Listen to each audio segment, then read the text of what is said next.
Alors, vous êtes tous les deux dans le domaine d'enfance dans un sens, parce que Magali Pichon, vous êtes à la médiathèque, et puis Magali Charluet, manatrice d'escalade. Mais surtout, ton spécialisme, c'est pour les enfants, n'est-ce pas? Tout à fait, oui. Et Magali, votre rôle à la médiathèque, c'est quoi exactement? Alors moi, je suis plutôt en jeunesse avec les enfants et un petit peu plus encore à la ludothèque. Ludothèque. Justement, on a un événement. Samedi et dimanche. Samedi et dimanche, les Jeux 4810. C'est ça, le festival 4810 jeux qui concerne donc les enfants, mais aussi les adultes. Ok, et il y a carrément 4810 jeux? Je pense pas. 4810 personnes peut-être. Je me suis dit, tu peux enlever 5. Ah oui, effectivement. Et puis, en escalade, qu'est-ce qu'on fait de beau ce week-end? Alors, ce week-end, on va aller chercher le soleil dans le sud de la France. Ok, pas mal. Et peaufiner les chasses au trésor pour les vacances de la Toussaint. Alors, les deux Magali sont là de parler des animations pour les enfants disponibles dans la vallée de Chamonix pendant les vacances de Toussaint. Mais avant ça, place au ce week-end, le festival 4810 jeux en profondeur. Magali Pichon-Decou qui travaille aux médiathèques. Qu'est-ce que c'est? Alors, le festival est ouvert à tous ce week-end du 14 au 15 octobre jusqu'à 18h. Nous vous attendons petits mais grands aussi. Hein. C'est aussi pour les adultes, évidemment. J'adore les jeux de société, je te jure. Viens. Et on a aussi des surprises, par exemple Learn O, 74. Donc eux, ils font, c'est une découverte, un atelier unique, un concept unique, où l'univers du corps et de l'esprit ne font qu'un.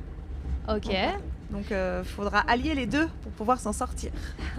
Et j'aimerais comprendre que le concept, bien sûr, de la médiathèque, c'est que tu peux aller lire le livre sur place, mais aussi prendre chez toi. Mais c'est pas le cas pendant le festival. Pendant le festival, on préférait que les documents soient restitués la semaine qui suit.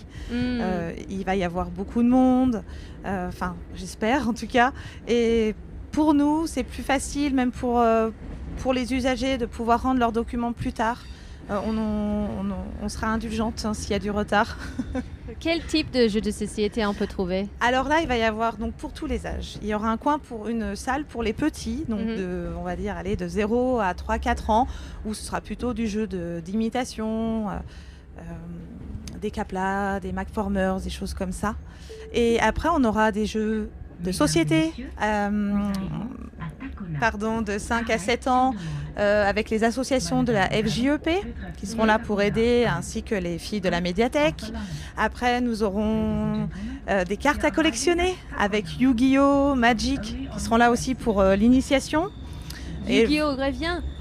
Oui. Oh my god. Ok. Après, il va y avoir également la Cave aux Trolls. Alors eux, c'est une association du bas de la vallée. Ils sont maintenant à Marigné et ils sont là, on va dire, plus pour les enfants de 8 ans jusqu'aux adultes, jusqu'aux plus grands, en fait, en fin de compte. Donc c'est des jeux familiaux. Les jeux Lovecraft. De tout.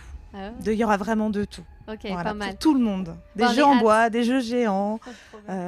Et pas de réservation nécessaire. On vient, les créneaux, c'est quoi, 10h30 midi? C'est 10h, sans interruption, de 10h à 18h. Il y aura une petite restauration également. Donc vous pouvez passer la journée à la médiathèque à jouer. Ok, j'avais pas compris. J'ai pensé qu'il y avait une pause au milieu, mais on peut carrément rester. Voilà, le PDA se charge de la petite collation, etc. Des boissons. Il y aura de quoi se restaurer en tout cas. Moi, je vais arrêter l'escalade. Oui. Parce que oui, on a parlé de votre week-end brièvement tout à l'heure. Du coup, Magali, qui est prof d'escalade, Charluet, la fondatrice de Koala Gramp, elle a dit qu'elle part ce week-end faire de l'escalade d'ailleurs parce que peut-être la météo est pas bonne ce week-end. C'est-à-dire un bon week-end d'aller aux médiathèques, n'est-ce pas? Oui, j'aurais dû rester pour profiter des jeux de société, mais mon cœur balance quand même. Nous, on est un peu des lézards, du coup, on va chercher le soleil là où il est. Bon, parlons de votre parcours maintenant, Magali Charluet. Vous êtes le créatrice de Koala Gramp. Elle travaille depuis de nombreuses années avec les enfants en organisant des ateliers d'escalade passionnantes. Et plus récemment, peut-être vous organisez avec aussi de la VTT. Nous avons préparé quelques questions pouvez-vous raconter votre parcours et qui vous a inspiré de devenir une monitrice d'escalade? Alors moi je suis née en Île-de-France, j'ai fait de la compétition d'escalade, j'ai grimpe depuis toute petite, j'ai commencé à Fontainebleau, donc rien de très original là-bas. Et puis évidemment j'ai grandi inspirée par Patrick Edlinger, Catherine Destivelle, qui m'ont beaucoup inspirée, et j'ai eu la chance de grandir dans une famille qui était aussi très intéressée par tout ce qui était culturel, lecture et chasse au trésor, et en fait ça m'a amenée à cette croisée des mondes, et je rêvais d'habiter dans la vallée de Chamonix, donc je suis arrivée ici, et après avoir fait des saisons, des voyages, il fallait que je travaille quand même et je voulais vraiment m'amuser. Moi j'ai du mal à pas m'amuser dans mon travail, donc j'ai créé des chasses au trésor verticales. Mais c'est ce qui, je pense, rend l'approche assez ludique et qui fait que je fais ça depuis plusieurs années et que je me suis pas lassée non plus. Et autrement que vos deux noms en commun, il faut le dire aussi que Magali Pichon, qui est à la médiathèque, tu as parlé de votre enfant qui a fait un de ces stages. Et comment c'était? Elle a adoré justement la chasse au trésor, c'était parfait. Ouais. C'était parfait, surtout avec les petits bonbons. Ouais. Ah, ouais, C'est surtout à cause des bonbons en fait, je les achète, mais les enfants je les achète. C'est pour ça qu'ils aiment bien. En fait c'est nul les chasses au trésor. Koala Cramp est devenu une référence en matière d'atelier escalade pour enfants, comme j'ose dire, Globule est devenu une référence pour les ateliers radio pour enfants. Alors, pouvez-vous nous expliquer comment vous avez développé ce concept? Qu'est-ce qui rend unique autre que la chasse au trésor?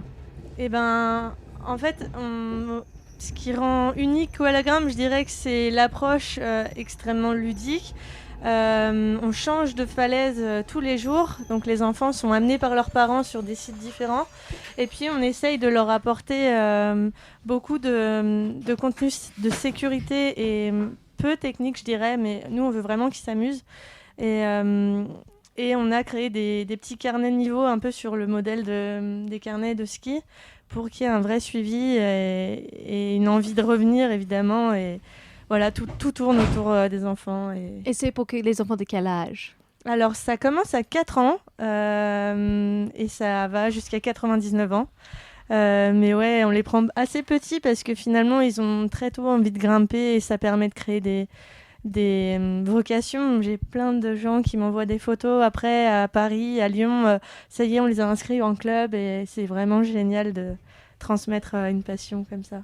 C'est passionnant. Les enfants, ça change leur vie carrément parce qu'ils sont confrontés à quelque chose qui donne peur dans un sens et après ils réussissent. Ouais, c'est vraiment enrichissant l'escalade parce qu'on ne peut pas mentir, on ne peut pas se mentir et on se retrouve face à soi-même et des fois on est avec des enfants qui ont des problèmes, parfois chez eux ou même de développement qui leur sont propres, et l'escalade ça permet d'aborder ces problèmes d'une autre manière et de parfois pas les résoudre mais de leur donner des outils et de les rendre un peu plus forts derrière, donc c'est passionnant. Ouais. Alors, place maintenant au sujet des vacances de Toussaint. Alors, nous, les parents, on commence à ramer, à trouver des solutions de garde, celles qui travaillent. Qu'est-ce qu'on peut faire? Est-ce que vous avez des places dans vos cours Toussaint? Oui, il m'en reste quelques-unes pour la première semaine des vacances de la Toussaint. Donc, cette année, on a créé une nouveauté parce que je sais que ça posait un peu problème de proposer uniquement des stages à la demi-journée, notamment pour les mamans et les papas qui couraient entre 4 enfants à gauche, à droite, la natation, l'escalade. Donc cette année, on s'est associé avec un moniteur d'escalade, Adrien Estienne, de VTT, pardon, et on les garde à la journée. Donc moi, j'assure la partie escalade le matin ou l'après-midi et Adrien s'assure de la partie VTT le matin ou l'après-midi, et on les garde entre midi et 2 pour manger. Et ça a bien pris et il reste quelques places quand même. La première semaine de cours. Voilà, la deuxième est déjà complète. C'est-à-dire la première semaine des vacances de Toussaint, c'est là où il y a aussi la Festival des Petites Asticots. Okay. Globule Radio, nous on fait une atelier radio cette semaine-là. Les informations, c'est à retrouver sur globule-chamonix-radio.fr. Et vos informations, on les retrouve où, Magali? Sur notre site internet, donc c'est www.koalagrampe.com, et vous avez toutes les infos, ou en m'appelant ou en m'écrivant. Alors ça, c'est pour les passionnés d'outdoor et de l'escalade et puis les passionnés de radio. Mais Magali Pichon, les passionnés des livres et des jeux de société. Pour les vacances de Toussaint, qu'est-ce qu'on peut retrouver aux médiathèques? Alors, juste avant de parler des vacances de la Toussaint, je voulais juste finir pour le festival de ce week-end. On va également avoir des auteurs, une illustratrice. On a une petite nouvelle quand même du jour où il y aura Bruno Catala, c'est un très très grand auteur de jeux. Donc c'est la grande surprise, il sera là dimanche. Donc lui c'est... La référence. Exactement. Donc on est très heureux de pouvoir l'accueillir également parmi tant d'autres. Mais dans les vacances. Il y aura aussi possibilité d'acheter des jeux sur place grâce à la boutique de Terre de Jeux de Salanches. Ah, ok. Voilà. Pour les vacances de la Toussaint, nous, on est là tous les jours, sauf le dimanche et le lundi. Vous pouvez venir redécouvrir des jeux, par exemple. On en a également beaucoup à la médiathèque, à la ludothèque. Et puis, les livres, évidemment. Parce que il faut le dire que pas mal des sujets ou des spectacles de la Petite Asticot Festival aura lieu dans cette zone-là, le EMC2, etc. Et si vous êtes entre deux, vous êtes bienvenus d'aller à la médiathèque. Exactement. On est juste à côté. Et c'est ouvert toute la journée, pas de pause de midi ? Alors, la médiathèque est ouverte tous les jours, donc du mardi au samedi de 14h à 18h, plus le mercredi matin de 10h à 13h. Comment on peut suivre les infos du médiathèque ? C'est Réseau des médiathèques sur Instagram ou sur Facebook, et puis sur www.médiathèque.valleesdechamonix.fr. Merci à vous tous les deux Magali. Merci à toi de nous avoir réunis dans ce joli train.